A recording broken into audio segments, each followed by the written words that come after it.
Ombudsman Perwakilan Maluku meminta pemerintah Provinsi Maluku dapat mengimplementasikan standar pelayanan minimal atau SPM di seluruh desa di wilayah Maluku.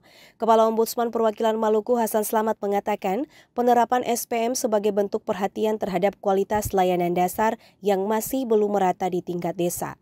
Ditegaskan standar pelayanan minimal merupakan hak dasar masyarakat yang wajib dipenuhi oleh pemerintah daerah.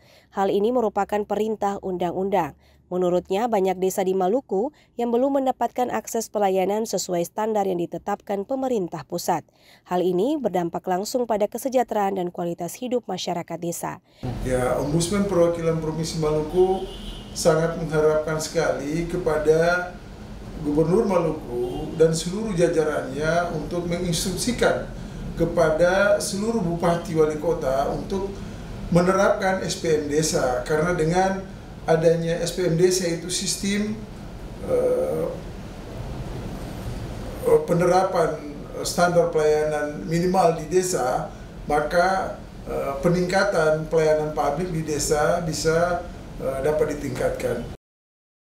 Ombudsman berharap perlu adanya sinergi antara pemerintah provinsi dan kabupaten kota dalam menyusun rencana aksi dan alokasi anggaran untuk pelaksanaan SPM. Pihaknya terus melakukan pemantauan ke desa untuk mendapatkan keluhan masyarakat tentang sistem pelayanan yang cepat dan berkualitas. Fani Letahid melaporkan.